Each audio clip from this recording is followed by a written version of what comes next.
shuttering businesses, closing schools, and disrupting our everyday lives. 500,000 Minnesotans have contracted COVID-19. Many of our neighbors experienced flu-like symptoms for only a few days. Others, ravaged by the virus, are still fighting through a fog of fatigue and struggling to breathe months later. And most tragically, many of our neighbors are no longer with us this year. The virus stole the lives of nearly 7,000 Minnesotans. Grandmas and grandpas, mothers and fathers, daughters and sons, sisters, brothers, friends, co-workers. To everyone who has lost someone they care about this year, Minnesota's heart breaks for you. Your grief is unimaginable, and I know that words can't ease your pain. Time doesn't erase it, it just changes it. May you find peace in memories of the good times with your loved ones lost. All of Minnesota mourns with you. This year, I'm speaking to you from a classroom at Mankato West High School. There are many reasons I decided to give the State of the State address from this classroom. I taught social studies in this very classroom for nearly a decade, and my wife Gwen taught English right upstairs. I've always said teaching isn't just how I paid the bills, it's how I lived my life. And for me, being in this classroom today signifies the progress we've made in ending this pandemic. Throughout this year, when I've been asked what I'm most looking forward to when the pandemic is over, I've answered hearing the laughter of students in a lively school hallway. That day is here, Minnesota. Brighter days are here, and even more are coming. We are winning the fight against COVID-19. More than 1.5 million of you have received the vaccine. Over 80% of our seniors have been vaccinated, outperforming the rest of the nation. 2/3 of our educators and childcare workers have received their shots. And starting Tuesday, all Minnesotans 16 years old and over will be eligible to get the vaccine. Over 90% of our students are back in-person learning in classrooms just like this one. Minnesotans are gathering again and heading back to their favorite restaurants and bars. The Twins are preparing to have fans in the stands on opening day. Normalcy is on the horizon, and Minnesotans are eager to embrace the simple pleasures of life. Whether it's that morning rush out the door to go to school, a warm cup of coffee with a friend, or for me, the busy chatter of a high school hallway between classes, we vow to never take them for granted again. The thaw is here, but in Minnesota we know better than to let our guard down at the first sign of spring. I myself was in quarantine last week after being exposed to COVID-19, serving as an important reminder that the virus is still very much with us. We're monitoring closely as COVID cases have started rising again, spurred on by new variants of the virus. We must remain vigilant. The only way we'll truly beat this virus is by continuing to social distance, wear a mask, and get tested. And of course, most importantly, Minnesotans need to get vaccinated. Getting vaccinated will protect you and your loved ones. Getting vaccinated will get us back to the places we love and the people we miss. Getting vaccinated is how we end this pandemic. The second reason I chose to speak from this high school is because schools are a reflection of our communities. And here in Minnesota, our communities are strong. When I was a young teacher at this school in 1997, I witnessed this sense of community firsthand. Multiple blizzards had hit our state that winter and the snow was piled high. When spring arrived, the snow melted quickly and the nearby Minnesota River began to swell. The water rose past the riverbanks, flooded the nearby highway, and forced families to flee their homes in the nearby town of St. Peter. Our students were determined to help their neighbors. They asked us if they could go help save the town from the encroaching waters. They arranged the school buses here to take them to St. Peter, and they spent hours side by side with friends here and from St. Peter, filling sandbags, piling them up one by one to create a wall to protect the homes and businesses in the water's path. They might have been only teenagers, but they clearly understood our Minnesota value of community. They knew we care for our neighbor when they're in need. It's that same value that leads us to pull over and help a stranger push his car out of the snow. And it's the same value that's getting us through this pandemic. No matter how daunting the challenge or how dark the time, Minnesotans have always risen up by coming together. This year has demonstrated that like never before. Minnesotans have stepped up to combat the virus and protect their community in whatever way they can. While many of our sacrifices are solitary in practice, they're communal in nature. Healthcare workers, isolated from their own families, worked round the clock to save lives. Educators, childcare workers, and so many others kept working to teach and care for our children. From first responders to sanitation workers, to personal caregivers to correction officers, to food and manufacturing workers, and so many more. Frontline workers kept Minnesota safe and moving, even as the virus spread. Bar, restaurant, and other small business owners weathered unpredictable closures to help stop the spread. When there was a shortage of hand sanitizer, distilleries across the state switched their production and made it. When hospitals needed more equipment to protect healthcare workers, hockey equipment companies made medical face shields instead of helmets. When we needed masks to distribute to people across the state, Minnesotans sewed and donated more than 130,000 masks. You took action, large and small, to protect and support your neighbors. You canceled travel plans. You donated food to food shelves. You missed proms, weddings, and graduations. You juggled your own jobs with your kids trying to learn from home. You set smaller tables during the holidays. You wore a mask. You social distanced.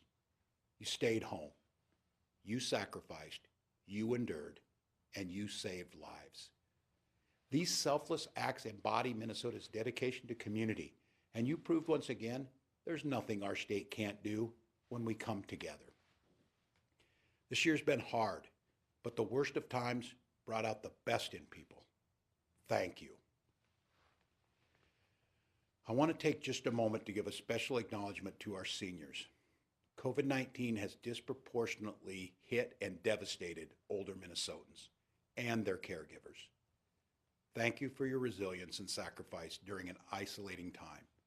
Communities look to our elders for wisdom and guidance, and whether it was through window visits with grandchildren or holidays spent alone, you set the example of selflessness and bravery for our entire state to follow.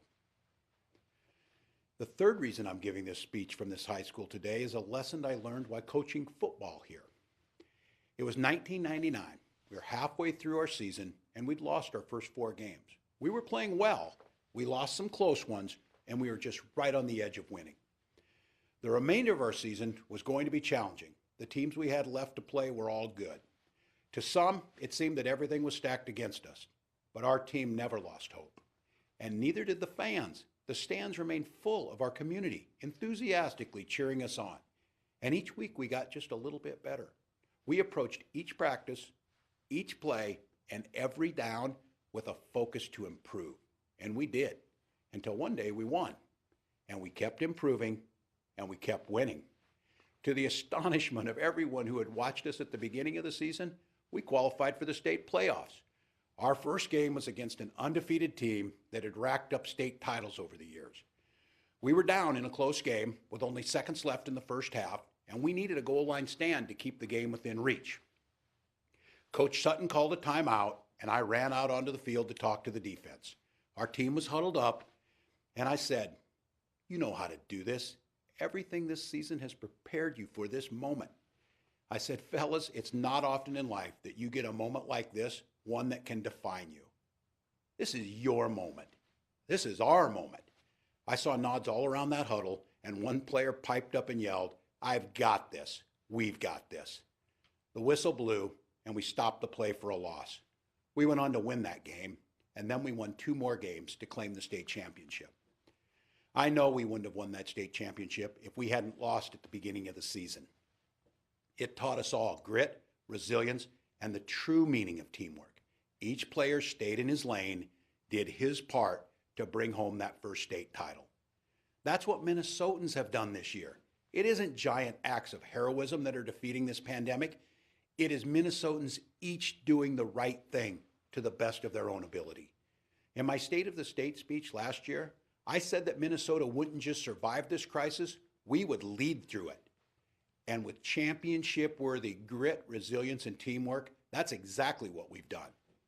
Our state took care of our own, providing unemployment insurance to more than 850,000 Minnesotans, helping Minnesotans stay in their homes, and providing millions in assistance to small businesses affected by this pandemic. State employees worked around the clock to protect long-term care residents, keep the child care industry afloat, provide safe spaces for Minnesotans experiencing homelessness.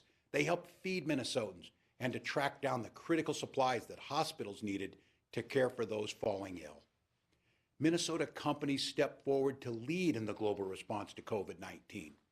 With its plants running 24/7, our very own 3M manufactured 2 billion respirators globally in 2020, tripling its production from the year before. When the country was facing an increased demand for ventilators to care for people in ICU, Medtronic set aside competition and publicly shared the design of its ventilator. And our agricultural sector continued to feed the world. Our world-class healthcare systems and research institutions developed cutting-edge tests, treatments, and ways to provide care amid the pandemic. At a time when Minnesota was barely able to conduct 2,000 tests a day, we set a moonshot goal of reaching 20,000 tests a day to track and stop the spread of COVID-19. Joining forces with the University of Minnesota and Mayo Clinic, we surpassed that goal in less than 2 months. Now we test 40,000 Minnesotans each and every day at sites all across Minnesota. With a focus on our kids, we have a nation-leading testing program in our schools and in childcare, testing thousands of educators and childcare workers each week. Now we're bringing that same innovative energy and collaboration to our vaccination effort. From the Vikings training facility to local churches, our vaccine rollout is leading the nation with more than 40,000 shots administered each day. Minnesota's hard work is paying off, and it has real impacts on our daily lives. Just this week, Minnesota ranked first in the nation for speed of administering vaccines. A recently published study from a national children's organization ranked Minnesota first in the nation for protecting children from hunger, learning loss, and financial stress during the COVID-19 pandemic. Measured by economic, health, and social well-being, Minnesota was also recently named the best state in the country for women during the pandemic. For overall quality of life, we recently ranked second best state in America.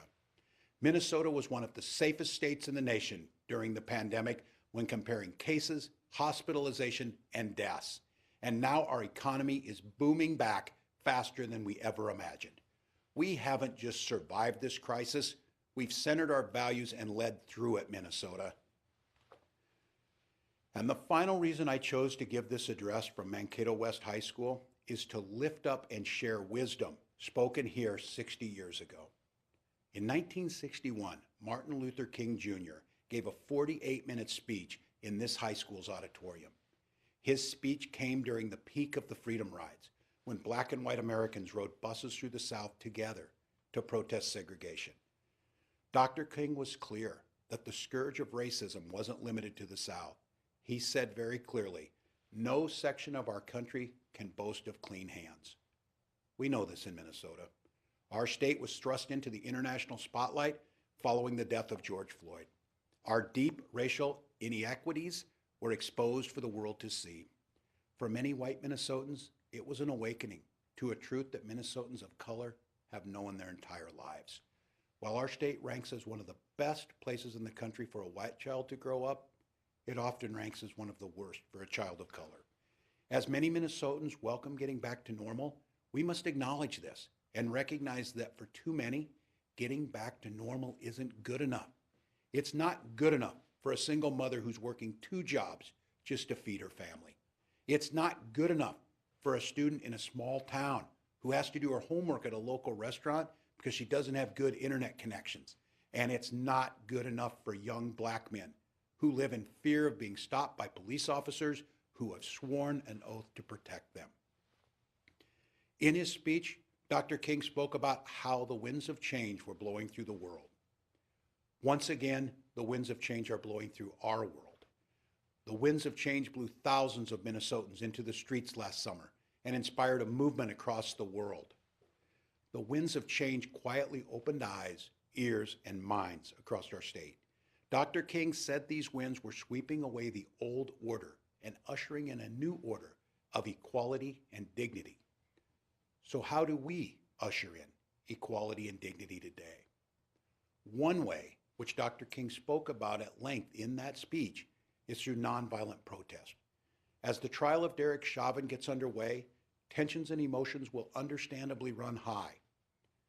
Please, Minnesotans, make your voices heard. Practice your First Amendment right. But please heed Dr. King's advice that nonviolence is the only way to truly move hearts and create lasting change. Another way to usher in equality and dignity is through policy change. Last summer, I signed bipartisan police accountability legislation into law to address systemic inequities in Minnesota's criminal justice system. That law bans neck restraints like the one that was used on George Floyd before his death in Minneapolis. It also imposes a duty to intercede on officers who see a colleague using excessive force and changes rules on the use of force to stress the sanctity of life. It was an important first step, but it was only a first step. More must be done. We must recognize that inequality isn't limited to our criminal justice system. While the wealthiest Minnesotans did well during the pandemic, our students, small businesses, and working families struggled to get by. That's why my proposed state budget aims to level the playing field by supporting working families, helping small businesses stay afloat, and ensuring students catch up on learning. My budget ensures that those who have been hit hardest by the COVID-19 pandemic have the resources they need to get back on their feet. It gives a tax break to more than 300,000 Minnesota families, makes nearly all federal COVID-19 relief tax exempt for small businesses, and provides direct cash payments to over 32,000 struggling Minnesota families. My budget would invest $50 million in a small business COVID support forgivable loan program to help the hardest hit businesses sustain their operations and emerge stronger from the pandemic. The program includes targeted investments in greater Minnesota businesses and minority-owned businesses. Inequality in our education system long predates the pandemic. For far too long, the quality of a child's education in Minnesota has been determined by their race or zip code. Children of color and children in greater Minnesota face barriers to opportunities that they need to reach their full potential. That's why I unveiled a new education plan this year, named Due North. The plan serves as a guide toward a future where every child receives a high-quality education, no matter where they live or what they look like. Due North will help students recover from learning loss this year, starting with additional learning and tutoring this summer, while closing the opportunity gap and transforming our education system for years to come. This plan would tackle the racial and geographic opportunity gap by dramatically reforming school financing, expanding access to rigorous coursework, and ensuring our curriculum and teacher workforce better reflect our increasingly diverse student body. Minnesota's come together to lead the way in battling COVID-19, but we can't stop there. We need to lead the way in making the state the best in the country for our kids, every single one of them. We have one of the most diverse economies in the country. We're the problem-solving headquarters of the country. We have the highest survivability rate in the nation. We build what matters here, and we have an opportunity to reinvent old ways of doing things and show the nation how to create an economy that works for everyone. Dr. King ended his speech here at Mankato West with a call to action. He said that while nonviolent protest and policy change are critical, they won't usher in equality and dignity alone. It will take the realization that we're all in this together. He looked out onto his audience at this school in southern Minnesota and said, "We must all learn to live together as brothers, or we will all perish together as fools." We are caught in an inescapable network of mutuality. He continued and said, tied in a single garment of destiny. Minnesota, this has never been more apparent. The stakes are high, but we've proven that we're up to the challenge. We've proven that we know our destinies are linked with those of our neighbors. We've proven that we're willing to love and sacrifice for one another through hardship and heartbreak. And we've shown that a team, weary from loss with the odds stacked against us, can come together, dig deep, and persevere. This is the spirit that will bring a new day. This is the spirit that will usher in equality and dignity. Minnesota can and will emerge stronger from this crisis than ever before. The state of our state is strong, Minnesota. This is our goal line stand. Get vaccinated. We're coming back. Thank you and good night.